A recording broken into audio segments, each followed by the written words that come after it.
मध्य प्रदेश सरकार, भारत सरकार द्वारा जीराम जी जो वर्तमान में हमारे सबके लिए ग्रामीण क्षेत्र में काम करने के लिए ज़्यादा अनुकूलता के साथ, ज़्यादा धनराशि के साथ सभी प्रकार के चीज़ों को जोड़ कर के ये जो नया बिल आया है, जिसके माध्यम से मध्य प्रदेश के लिए एक सौभाग्य रहेगा, क्योंकि सबसे बड़ा भौगोलिक एरिया में से दूसरे नंबर का राज्य हमारा है। और ऐसे में जब हमारे अपने ग्रामीण क्षेत्र के सभी प्रकार के विकासपरक कामों के लिए, रोजगार आधारित कामों के लिए जीराम जी के आधार पर बड़ी धनराशि माननीय प्रधानमंत्री जी के माध्यम से देश को दी गई है। मैं माननीय प्रधानमंत्री श्रीमान नरेंद्र मोदी जी का, माननीय कृषि मंत्री श्रीमान शिवराज सिंह जी का आभार भी मानता हूं कि ये सच में समयपूर्ण है और हमारे लिए सौभाग्य की बात है कि मध्य प्रदेश में हमारे माननीय अध्यक्ष हेमंत जी ने अपनी बात रखी। माननीय हमारे पंचायत ग्रामीण विकास मंत्री श्रीमान प्रहलाद पटेल जी यहाँ मौजूद है, खेल मंत्री माननीय विश्वास सारंग जी, कृषि मंत्री अदल सिंह कंसाना जी, श्रीमान लखन पटेल जी, हमारे बीच में जयपाल चावड़ा जी, यहाँ का आशीष जी, और हम सब मिलकर के आज के इस अवसर पर खास करके केंद्र सरकार ने अधिसूचना जारी कर राज्य सरकार को 6 महीने के भीतर विधेयक के संगत एक स्कीम अधिसूचित करने के संबंध में जो अपेक्षा की है, हम उस पर काम भी करेंगे और उसको क्रियान्वित भी करेंगे।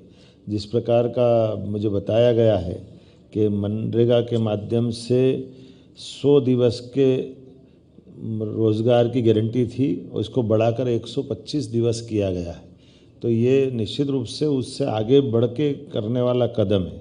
इसी प्रकार से अधोसंरचना के लिए भी, जिस प्रकार से स्थायी कामों के लिए इसमें आजीविका सृजित होगी, कौशल और उद्यमिता में काम होगा। अब हम सब जानते हैं कि हमारे यहाँ कौशल की बात कर रहे हैं, उद्यमिता की बात कर रहे हैं, तो उसमें भी बड़ी संभावना है। मनरेगा में वर्ष में कभी भी मजदूरी प्राप्त कर सकते हैं और ख़ास करके व्यस्तम समय से लेकर विशेष रूप से बुआई और कटाई के समय में भी कृषि श्रमिकों को काम की उपलब्धता को सुनिश्चित किया जाएगा। इसके अधिनियम में राज्यों को एक वित्तीय वर्ष में कुल मिलाकर 60 दिन का अधिसूचित करने का प्रावधान है। बुआई कटाई की व्यस्तम समिति अवधि को भी इसमें सम्मिलित किया है। और जिस प्रकार से अधिनियम में जो भविष्य की संभावना है, अर्थात प्राकृतिक आपदा, असाधारण परिस्थितियों के दौरान विशेष शिथिलीकरण, ऐसे कई विनिश्चय करते हुए इसमें गुंजाइश दी गई है, जो हमारे लिए पहले चुनौती रहती थी।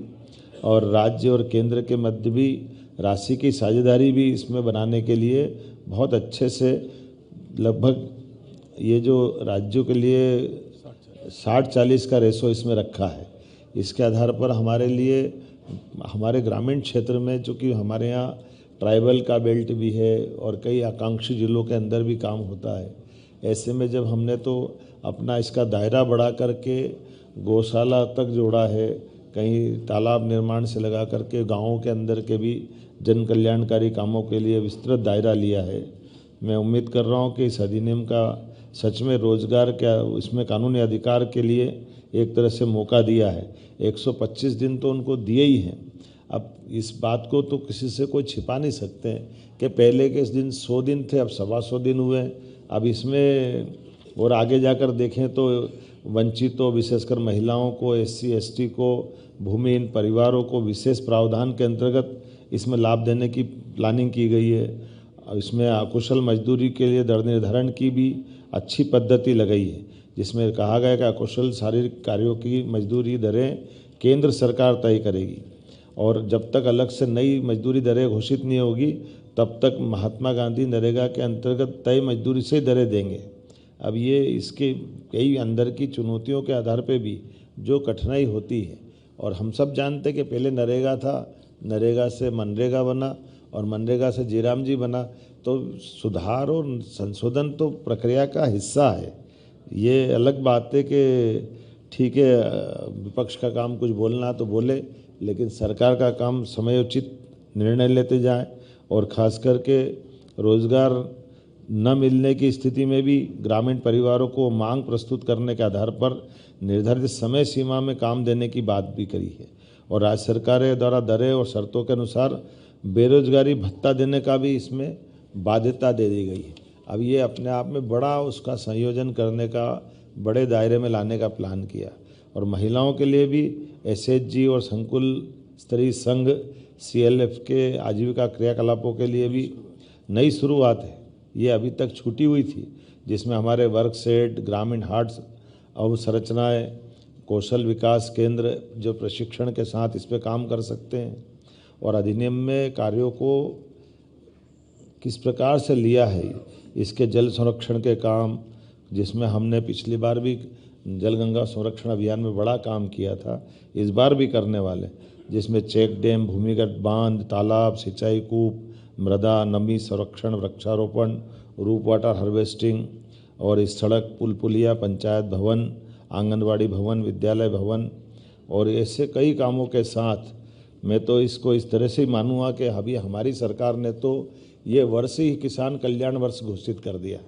और किसान कल्याण वर्ष के आधार पर हमने अपने लगभग 15 विभागों के लिए उनकी मजदूरी का भी इसमें साप्ताहिक आधार पर ही 15 दिनों के अंदर मजदूरी देने का निर्णय भी किया हुआ है। अब ये हमारे जो 15 विभाग हैं उसके आधार पर एग्रीकल्चर ग्रोथ रेट से, चूँकि हमारी आने वाले समय में कृषि विकास दर में बड़ी संभावना है कि हम अब रोज़गार पे जाएं, एग्रीकल्चर फूड इंडस्ट्रियों पे, फूड प्रोसेसिंग इकाइयों पे, दूध उत्पादन पे, मछली उत्पादन पर, कुक्कुट पालन पर, हर एक जगह से जहां किसानों की आय बढ़ सकती है वहां सब जयराम जी का भी लाभ हम उठाना चाहेंगे।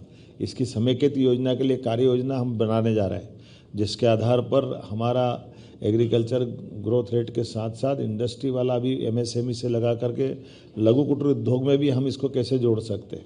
और कई प्रयोग हुए भी हैं, बहुत अच्छे प्रयोग हुए, जिसके आधार पर लाभ भी मिलेगा।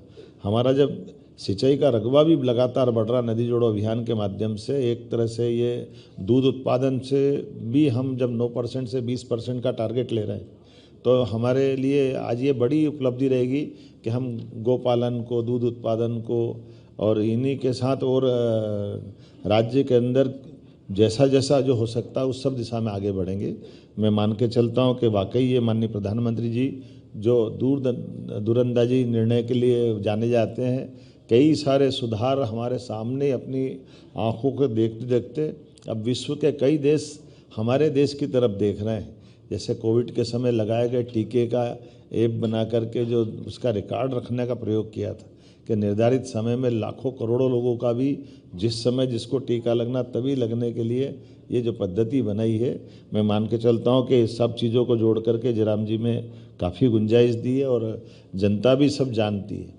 इसका लाभ निश्चित रूप से हमारा राज्य उठाएगा। आपके कुछ अगर प्रश्न हो तो राकेश जी बोल दे।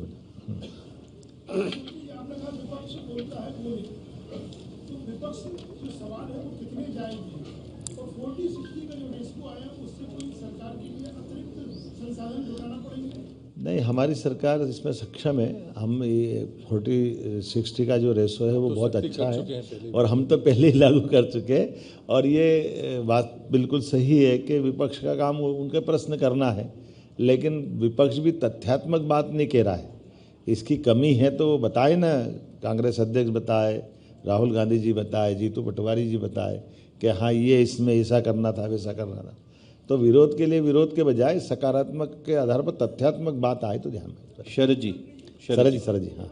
किसान कल्याण वर्ष की बात की आपने और आपने कहा कि इससे आप जयराम जी से उसको एक समेकित योजना बनाएं, ये बहुत जरूरी है। बहुत अच्छा कि आप दोनों का लाभ ले सकें, जो फायदे हैं, तो इनको ये समेकित योजना 15 विभागों का इससे जुड़ाव किस तरह से आगे बढ़े। देखिए, ये मेरे को कागज देना।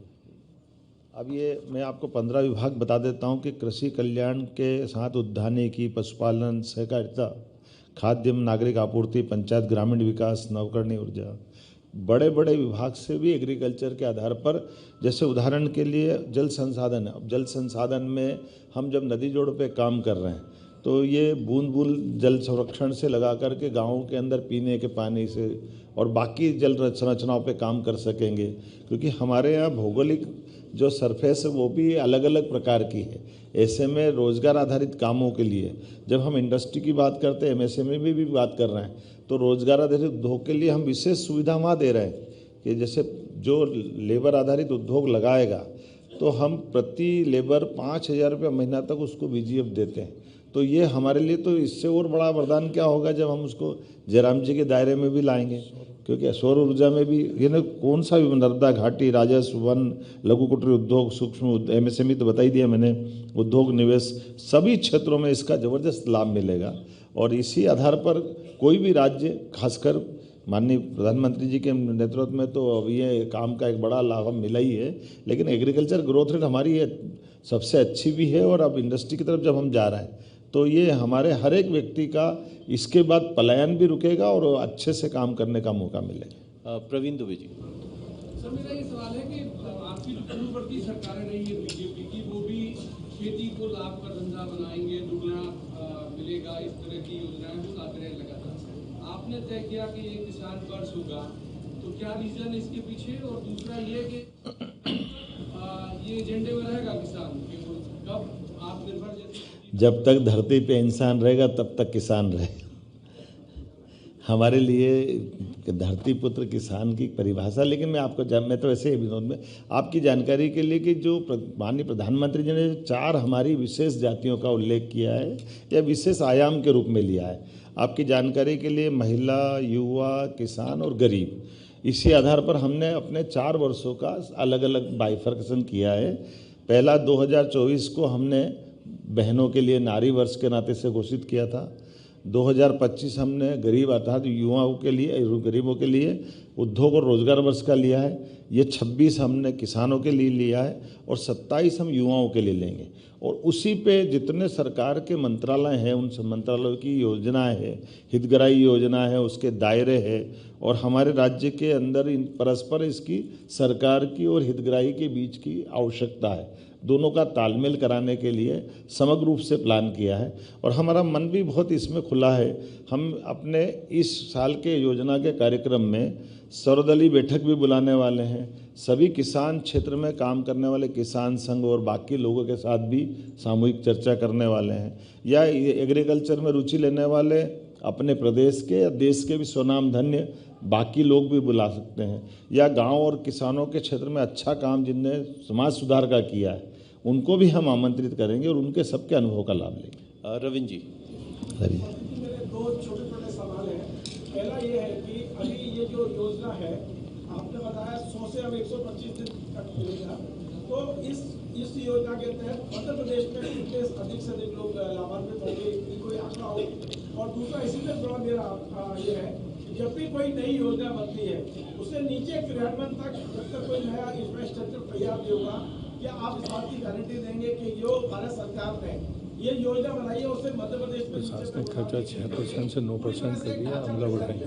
जी, जैसे आपने प्रश्न अच्छा किया कि इस योजना के अंदर ही आप मोटे तौर पे देखना कि पहले प्रशासनिक अमला इसके लिए 6% था, अब बढ़ा के 9% किया, ताकि वो नीचे तक उस पूरे दायरे को लेके आए और पूरी बात का लाभ नीचे तक लोग लें, किसान लें और संबंधित जो भी इससे हितग्राही उसका लाभ मिले। मृगेंद्र सिंह जी।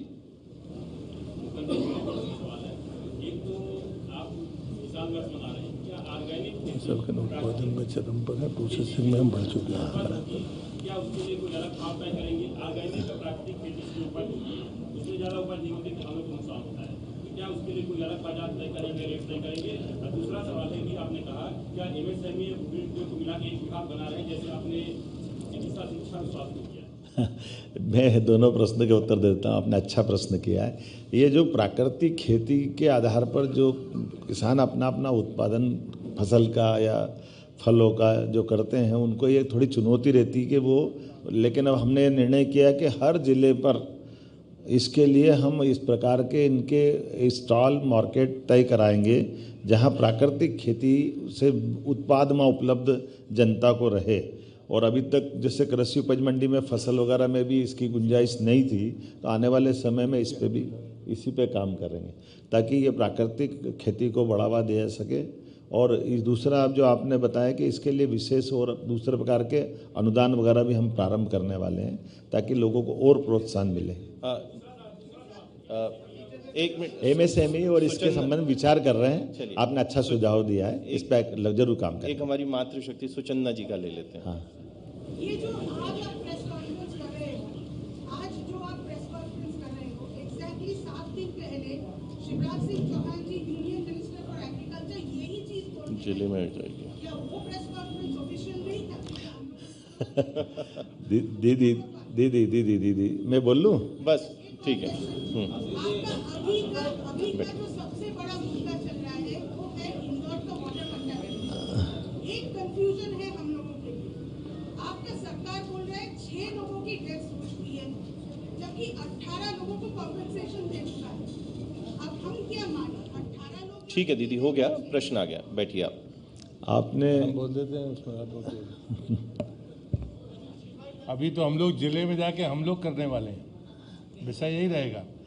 ये क्या है कि इकोसिस्टम है। भारत सरकार के बाद राज्य सरकारें अपनी उस योजना को जब लागू करेगी तो जनता के लिए सबसे बढ़िया माध्यम हमारा संवाद का प्रेस के माध्यम से आप जनता तक पहुंचाएंगे। तो मुख्यमंत्री स्तर पे आज कर रहे हैं, माननीय प्रभारी मंत्री माननीय कृषि मंत्री जी ने इस बात का अच्छे से जवाब दे दिया कि अभी इसके बाद जिले में भी होने वाली है और जिले से फिर तहसील में भी लोग करेंगे। जब तक हम ये इस बात को नीचे नहीं उतारेंगे तो बात कैसे बनेगी? एक बात। दूसरा, एक विनम्रता के साथ निवेदन करना चाहूँगा कि ये जो आपने कहा कि गिनती का, हमारे लिए एक भी व्यक्ति की जान जाना अत्यंत कष्ट का विषय है, इसलिए हम इसके आंकड़े में नहीं पढ़ रहे। ये अलग बात है कि प्रशासन की दृष्टि से उनका जो अपना तरीका होता है कि आमतौर पर जिनने PM कराया है तो वो जो आंकड़ा उनका कुछ था, हमने कहा कोई बात नहीं, उस परिक्षेत्र के अंदर जो हमारी एक खास करके दुखद जब घटना होती तो उसका पंजीयन होता नगर निगम के माध्यम से। तो जो वहाँ के लोग चाहेंगे उनके दृष्टि से अगर कोई राहत देने की बात आएगी तो हमारी सरकार उस आंकड़े के बजाय हम सबके साथ है।